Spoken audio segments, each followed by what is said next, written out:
Craig, it's nice to see your face. Your face makes me happy. The last time I saw your face, it was playing a piano at the Comedy Store a few months ago to close out what it was a magical night for me, because I know it's such a small world, that world of comedians, and it was just talent after talent after talent on a stage. It was like 7 or 8 comedians, all of them making a good living, funny people. And then you closed out the show, and it wasn't just stand-up comedy, but you were doing music as well. So it's nice to see you again. We'll talk about your show in a second.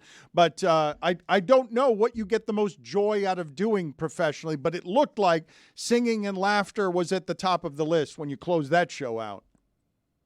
That would definitely be the most joy. That's the funnest thing I do, is get up on this stage and get the people interacting with me. Why is it more fun than acting? Why is it more fun than The Office, the TV show that you have on Peacock, killing it, The Masked Dancer? Why is it more fun? Instant gratification is because it's something that I wrote and thought that, I wonder, could this happen, and then it happens. So it's something that tingles inside my spine. Who are the comedians you most admire? Richard Pryor, Eddie Murphy, Bill Cosby. It's a long list. Stephen Wright. I had Martin Mull in there. Steve Martin. I'm all over the place with it, man. That's all old? But most would be Richard Pryor. He's at the top. But those are all old school stand-ups. I'm surprised he's old school. I know he's old school, but he's working with contemporaries. Look, Craig, you must be fascinated by the business of comedy, right? It's a hard way to make a living. Pretty much, yeah. But nowadays you got the Nate Bargatze's and the Steve. I can't think of Steve's last name. Don't kill me, Steve.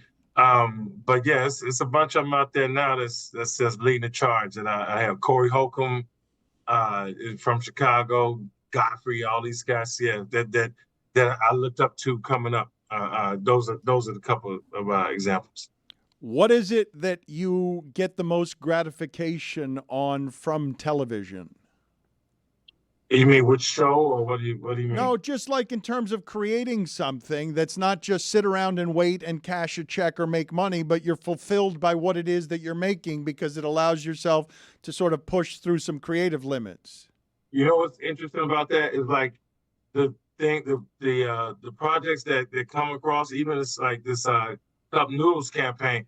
It's stuff that's like catered, and like you see people are writing to have fun and writing to intelligence. So I've been getting fed creatively, but killing it has been a big creative force, especially working with those guys, Dan and Luke from Brooklyn Nine-Nine. So it's been a lot of, like, when I'm approaching something, it seems to be very specific to being funny and being something a cut above. You mentioned Cup Noodles and the paper cup that you're here promoting. Paper cup, baby. Yes, you're telling me that there's something creative around this, that this is not, you believe in this artistically. This is not about you just running around grabbing money for selling noodles. You believe in what you're making creatively. Did you see the promo I put out?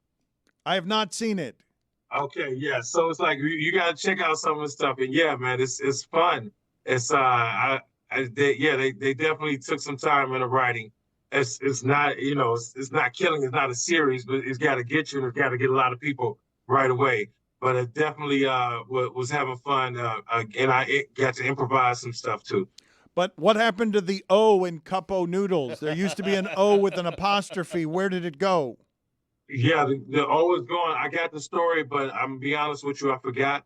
But it was there. It got me through college with that O, and now it's gone.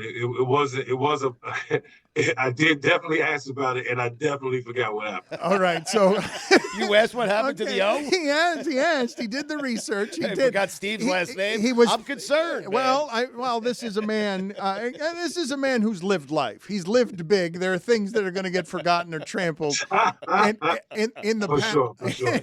In the past, but when you say it got you through college.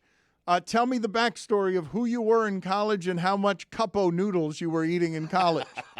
I had quite a bit of Cup-O noodles in college. I was, you know, a young man at Illinois State, working on his music degree, and then trying to play basketball. I tried out for the team, but looking back, I never should have even, you know, went to the gym. Were you the funny man on the team? Were you the guy that the other athletes liked? I didn't make it to, but I was the funny guy. Yeah, I was all about, you know, making people laugh on the court. No, I'm talking about during tryouts. You said you tried out. No. It was tryouts was rough, man. They were not playing. I was just tired. Okay, fair enough. I was just tired of wondering, how am I so bad at basketball? This is not good. And so you decided right then, I need some other career like comedy. I'm this bad at sports. I need to do something else. No, I was looking, you know, I came up in music, so I thought I was going to be like a R&B singer or something, but then comedy kind of chose me. It took over. So how does this work? Did you have the sultry tone of an R&B singer? Like, I heard some of this. You're certainly capable of it. Thank you very much. I appreciate that.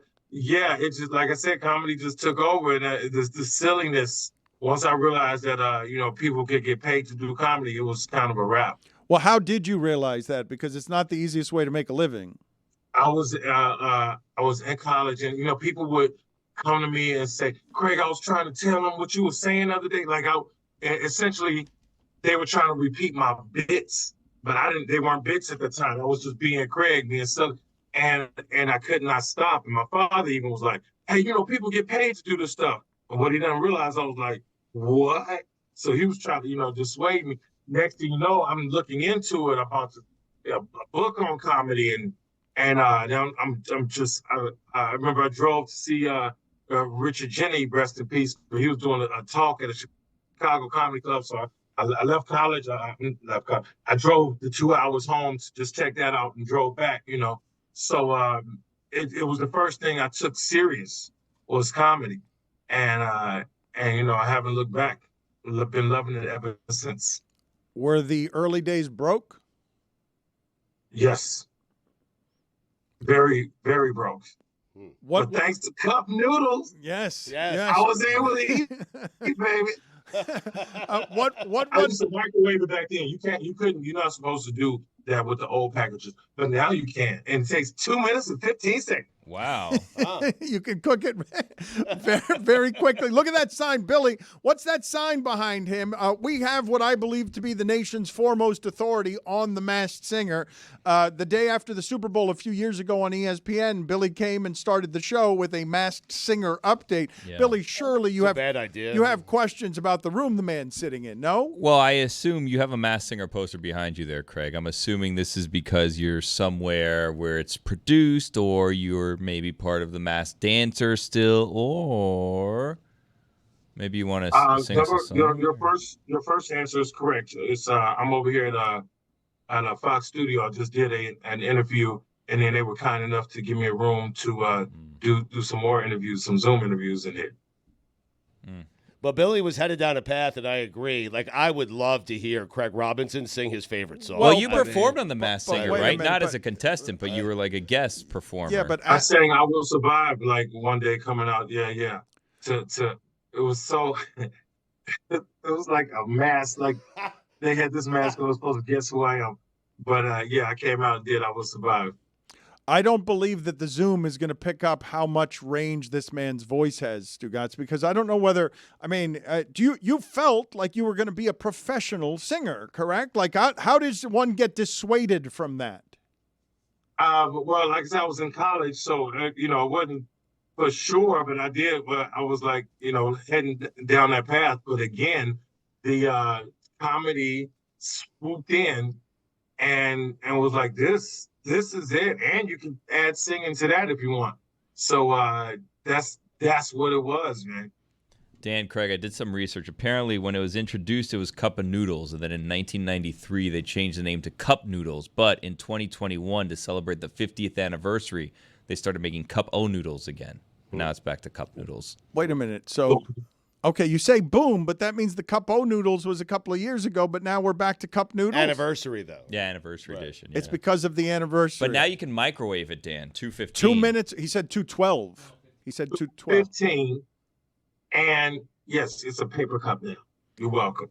Okay. Thank you, Craig. Thank you, Craig. Thank we do you, appreciate Yeah, it. why don't you Thank say what's you, up Craig. at the show the other night, man? Well, because you were busy being very famous, and I don't know what that whole scene is like for you guys when a bunch of famous comedians get together backstage. It seemed like, I mean, it was really I don't know whether or not, because it's such a small world and it's your world, it's weird to you to have Santino playing as the third act among 8 comedians, all of whom are professional comedians. But I don't know if it's an honor for you to close that show, but those were very talented people you were playing after. Yeah, we get some shows out here that are straight fire, and sounds like you caught one of them. But there's even some comics you never heard of that's out here that's killing the game, man. So yeah, it's always an honor to go to be chosen to go last, and then hold my own, so to speak.